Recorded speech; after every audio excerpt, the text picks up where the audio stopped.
Vou explicar como que resolve uma grelha hiperestática, né? Utilizando aqui a metodologia do método das forças, né? Então, aqui só tem um desenho de uma grelha ilustrativa. Ela tem 4 apoios, né? Aqui a vista dela tridimensional, a perspectiva, e aqui uma vista no plano aqui XY, né? O carregamento aqui está agindo tá agindo no eixo Z, e aqui a representação desse carregamento aqui no eixo Z, né? Só para a gente relembrar, então, as grelhas, né, elas são desenhadas num plano, nesse caso, num exemplo que é o plano XY, né, com as forças agindo perpendicular a esse plano, ou seja, agindo no eixo Z. A gente considera que os apoios da grelha têm apenas uma componente, né, no caso, a reação vertical, né, que está no eixo Z, ou seja, não tem carregamento no plano da grelha. A grelha não vai ter força normal e nem força cortante no eixo X. A força cortante vai estar agindo só no eixo Z, no caso. Então, delta X, delta Y vai ser igual a zero, né? Deslocamento em X, deslocamento em Y vai ser igual a zero. As ligações são nós rígidos, né? 90 graus aqui, rígidos. E os esforços internos na grelha vai ser o cortante, momento fletor e momento torsor, né? A equação geral aqui do cálculo do deslocamento em uma grelha pelo princípio do trabalho virtual, é essa equação geral aqui, né, que considera parcela de esforço normal, parcela de momento fletor, parcela de esforço cortante, parcela de momento torsor. Só que a gente já viu que a grelha não possui esforço normal, não tem carga axial, e além disso, a contribuição da parcela devido ao esforço cortante é muito pequena comparado ao valor do deslocamento causado pelo momento torsor e pelo momento fletor. Então, esse termo aqui ele é desprezado. E a gente vai calcular o deslocamento na grelha com essa equação que considera o efeito do momento fletor e o efeito do momento torsor. Então, vou fazer esse exemplo aqui, tá? A gente vai aplicar o método das forças nesse exemplo. É uma viga, então, engastada, apoiada, ok? Aqui eu coloquei de azul aqui mostrando as reações de apoio, né? Essa simbologia, gente, é a simbologia que a gente está usando para representar momento e torção. Então, quem está fazendo o trabalho usa essa simbologia também, uma seta dupla aqui, né? A ponta da seta dupla para mostrar que é momento, são momentos, né? Para a gente não confundir com o carregamento. Como a gente está em 3 dimensões aqui, a gente não consegue colocar a curvinha do momento. Você desenha curvinha, mas ela fica confusa, você não sabe se está no eixo X ou no eixo Y. Então, essa forma de representar é porque você vê qual eixo que o momento está atuando, tá? Então, aqui, né, é uma grelha engastada apoiada, né, aqui, né, 4, tem 3 reações de apoio do engaste, mais uma reação desse apoio aqui, número de incógnitas é igual a 4, número de equações 3, então o grau hiperestático dela é igual a 1. Nesse desenho aqui, eu só representei ela de uma outra forma, né, ficou um pouquinho pequeno aqui, mas acho que dá para ver, que é a simbologia do plano. Então, aqui, se a gente pensar que teríamos esses eixos aqui, o X, Y, e o eixo, na verdade, falei ao contrário, né?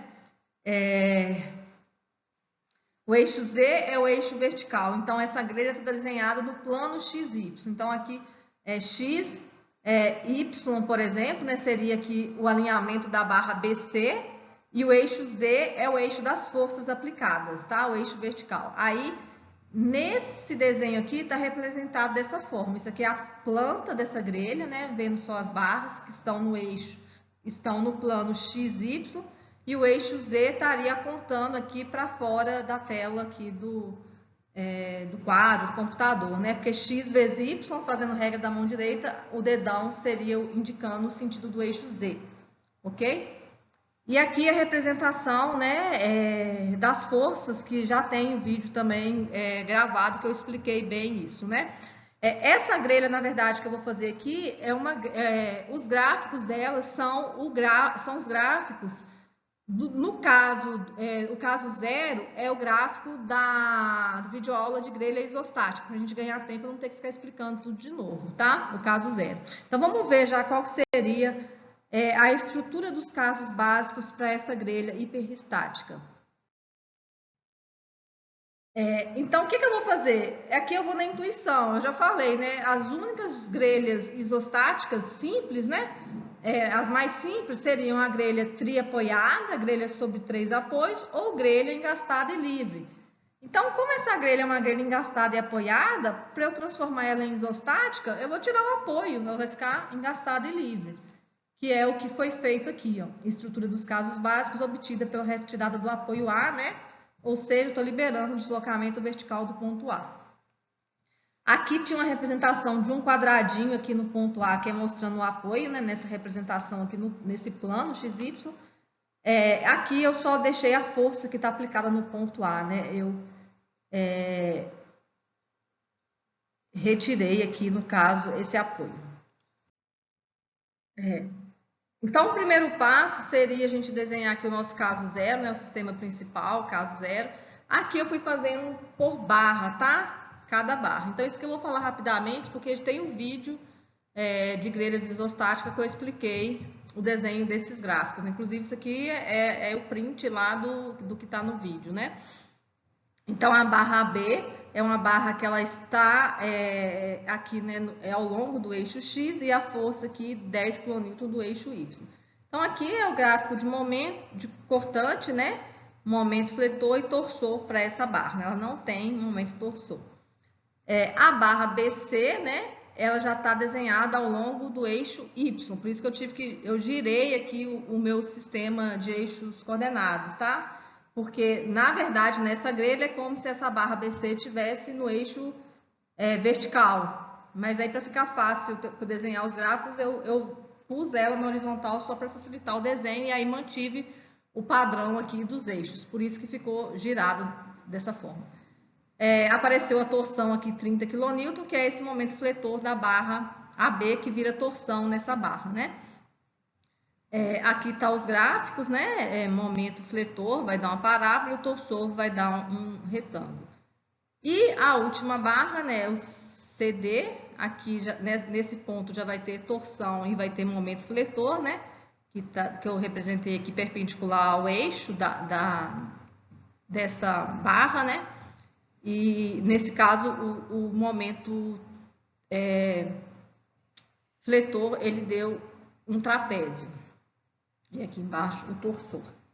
Esse é o caso 0. Aqui, gente, eu fiz os gráficos, tá? De cada trecho para o caso 1. Né? O caso 1, então, vai ser a viga desenhada sem nenhum carregamento que estava daquele do enunciado e a força igual a 1, que era o sentido do apoio que eu tirei. Aí, fui fazer trecho por trecho, AB, BC e CD. Então, no trecho AB, o cortante em A é exatamente a força igual a 1, ela faz giro no sentido horário, então por isso que o cortante é positivo. É o início dessa viga, não tem torsor concentrado, nem tem momento concentrado que vai dar flexão, por isso esses valores ficaram como 0. Agora no ponto B, né, é como se fosse a reação aqui do ponto B, então vai ser o cortante igual a 1 também até aqui no ponto B, né, depois vai ter a reação contrária, positiva, e essa força de 1 ela faz um momento em B, nesse caso tracionando embaixo, né, o 1 kN positivo, e torção em B não tem torção, que é 0. Só haveria torção em B se eu tivesse um torsor, né, um momento aqui aplicado no eixo dessa barra, né, na horizontal, no ponto A ali, né, ou ao longo da barra. Aí eu vou pegar esses valores que deram aqui do ponto B e transfiro agora para o ponto B na barra BC. Então, o cortante é igual a 1 positivo, eu coloquei aqui, é o mesmo sentido que já estava, beleza. O que era momento em B vai virar torção, e o que era torção em B vira momento. Então, como a torção em B foi 0, então não tem momento no ponto B. O momento em B é igual a 0, né? Aqui, na verdade, é B e C, né? Trocado aqui. Então, o cortante em B é igual a 1, momento em B é igual a 0, e a torção em B é igual a menos 3 kN vezes metro, que é esse momento aqui. Como que eu cheguei nesse valor de menos 3? Aí tem que usar a regra da mão direita. Esse valor, ele vem da força de 1. Então, se eu colocar os meus dedos no sentido da força, que é para cima, a palma da mão virada para onde que eu estou caminhando, que é de A para B. Aí, ó, eu vou ter que meu dedão tá entrando na barra BC, ok? Que é o valor que eu vou transferir aqui para o ponto B. Porque esse torsor de 3 kN, ele veio do momento causado pela força de 1. Então, eu tenho que fazer a regra do direito e ver que ele vai estar entrando, por isso que ele deu um torque negativo. O ponto D agora, o ponto C, né? Só eu transferir as forças, o importante é 1, né? O momento em C, agora vai ter momento em C, né? Porque vai ser 1 vezes 3 que está tracionando embaixo, vai ser positivo, né? 1 vezes 3, né? Tracionando embaixo, é positivo. E o torsor em C é esse mesmo torsor que está aplicado no ponto B, que só está fazendo efeito também no ponto C. Aí a gente vai para o trecho CD. Agora, o que vai acontecer no trecho CD? O ponto C tem momento e o ponto C tem torção. Então, no trecho CD vai aparecer momento concentrado e vai aparecer torção concentrada no ponto C na barra CD, que é a parte que é mais chatinha de analisar, né? O cortante é só pegar a força que já tinha valor e jogar aqui. Agora, o momento e o torsor a gente tem que analisar um pouquinho. O momento em C, ele vai virar torção. Aqui ele está no momento em C positivo e vai dar uma torção positiva, mas não necessariamente sempre vai se manter o sinal. Esse torção positiva eu tive que fazer mais uma vez a regra da mão direita. Porque é como se essa barra, ó, CB tivesse aqui, ó, eu tenho uma força para cima, ok? Estou imaginando assim, tá? A grelha aqui no plano agora para ficar mais fácil de eu entender. Então, eu tenho aqui uma força de 1. Porque é essa força que vai dar torção em CD. Então, observe que se eu virar meus dedos na direção da barra, o meu dedão está saindo de CD. Então, por isso que ele está saindo aqui, tá?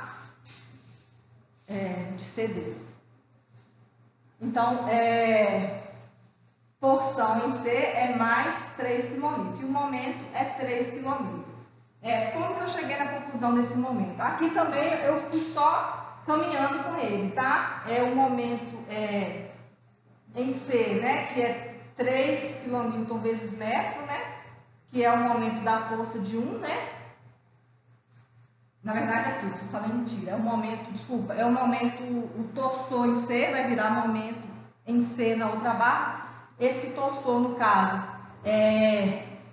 ele está aqui no ponto C, né? Que seria entrando aqui no ponto C, então eu posso só continuar, né? Como se eu estivesse aqui, tá? Para ficar mais fácil de vocês entenderem. Quem quiser até colocar as forças em cada cantinho assim da grelha, na hora de jogar fica mais fácil. É como se ele estivesse aqui, do B, aí ele vai para o C, olha, aí eu mantive o mesmo sentido dele do ponto C. Então, a minha análise agora é só ver se esse sentido aqui faz momento positivo ou negativo. Aí, observem que essa força de 1, ó, eu ponho os dedos no sentido da força e viro a palma da mão para a barra. Ela dá no mesmo sentido do ponto C. Então, esse momento aqui ele tem o mesmo sentido dessa força de 1, nesse caso positivo. Aí ficou aqui torção em C positiva. Os outros pontos é só jogar. O importante é o mesmo, porque não teve mais nenhuma força para acumular. O momento, aí eu tenho que lembrar de somar esse aqui que é positivo, vai ser 3, que estava daqui, mais 1 vezes 3, então vai dar 6. E o torsor, né, é mais também, ó. É o torsor que já estava no ponto C, eu só caminhei com ele para o ponto D. Beleza. Deixa eu parar aqui. Agora vou mostrar aqui o cálculo dos deslocamentos, né, os deltas. No caso aqui a gente vai começar pelo delta 1, 0. E como no caso de grelha a gente tem que fazer, na hora de calcular o deslocamento, calcular a parcela devido ao momento fletor e a parcela devido ao momento torsor, esse cálculo ele fica muito grande. Então, aqui eu dividi por trechos, tá? Vou fazer o delta 1, 0, referente aos gráficos da parte AB, depois referente aos gráficos da parte BC, e os gráficos da parte CD dessa grelha, para ficar mais fácil para vocês acompanharem.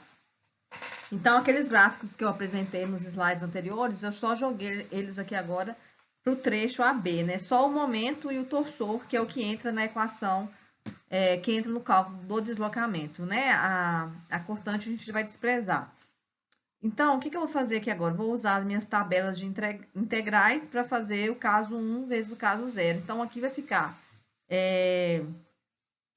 triângulo vezes triângulo, né? Igual está desenhado aqui, para o trecho da flexão. E para o trecho da torção, não tem, deu zero em toda a barra B. Então, para esse cálculo do deslocamento do trecho AB, só vai contribuir a parcela de flexão. Aí eu pus detalhadamente aqui, né? Esse valor está sendo dividido por EI. Então, aqui substituindo, né? Vai ficar triângulo vezes triângulo, que é ML sobre 3, vai dar esse valor de menos 90 dividido por EI, né? Como é um positivo vezes um negativo, vai dar menos 90. O trecho BC, o caso 0 e o caso 1 estão aqui, né? No caso 0, a gente tem uma parábola, que não é a parábola que está representada na tabela, porque esse ponto aqui não é o ponto de cortante nulo. Aqui tem um valor de cortante de 10 kN. Então, eu não posso usar aquela parábola que tem na tabela. Eu tenho que fazer a decomposição dessa parábola em um triângulo negativo menos esse trechinho aqui, né, que tem altura de 22,5, que é uma parábola meia-lua, né, que a gente fala assim. Então, o ΔI, 0, devido à parcela de flexão para esse trecho, vai ser essa decomposição aqui das figuras que representa a parábola, vezes o triângulo aqui do caso 1. Aí, no caso da flexão, ficou dessa forma. A torção aqui no trecho BC, ela tem que ser considerada, porque tem gráfico de torção. Então, vai ficar retângulo vezes retângulo. Aqui eu só substituí os valores, né? Então, eu fiz triângulo vezes triângulo primeiro, MML sobre 3, e parábola vezes triângulo, MML sobre 3. Ficar atento aqui à questão dos sinais, né? Para fazer as continhas aqui, porque aqui vai entrar uma parcela positiva. Esse aqui é o resultado final. O último trecho da barra BC, da barra CD, né? Que é a que vai dar um valor aqui com mais termos, né? Então, o momento, no caso 0, ele vai dar um trapézio, e para o caso 1 também ele vai dar um trapézio da flexão, né? Então, aí ficou assim o trapézio, a gente dividiu aqui em um triângulo mais um retângulo, né? Então, ficou, na verdade, um retângulo de 30 mais um triângulo de 210.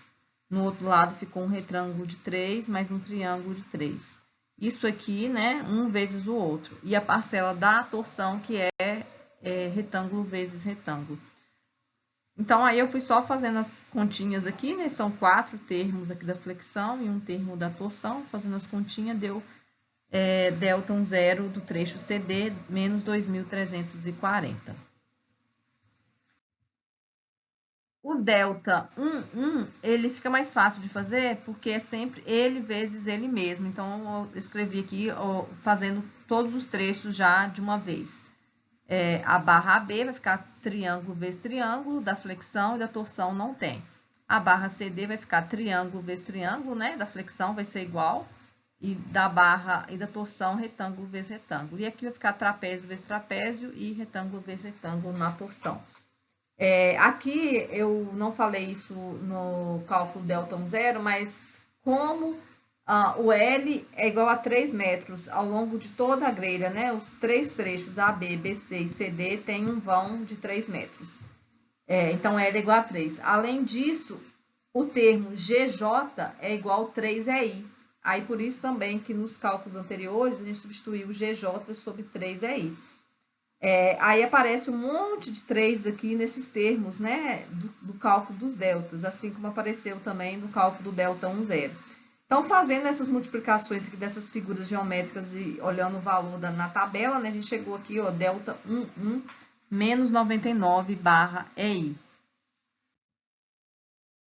Concluindo o cálculo, né, a equação de compatibilidade vai ficar delta 10 mais delta 1x1, né, igual a zero, ou seja, o EI eu não preciso saber o valor dele, porque ele vai cancelar aqui, uma vez que o termo GJT eu substituí em função do EI. Aí eu peguei os valores que eu tinha calculado anteriormente, fazendo as continhas, eu vou chegar que a reação do apoio VA, que foi o apoio que eu retirei da grelha, 28,4 kN para cima.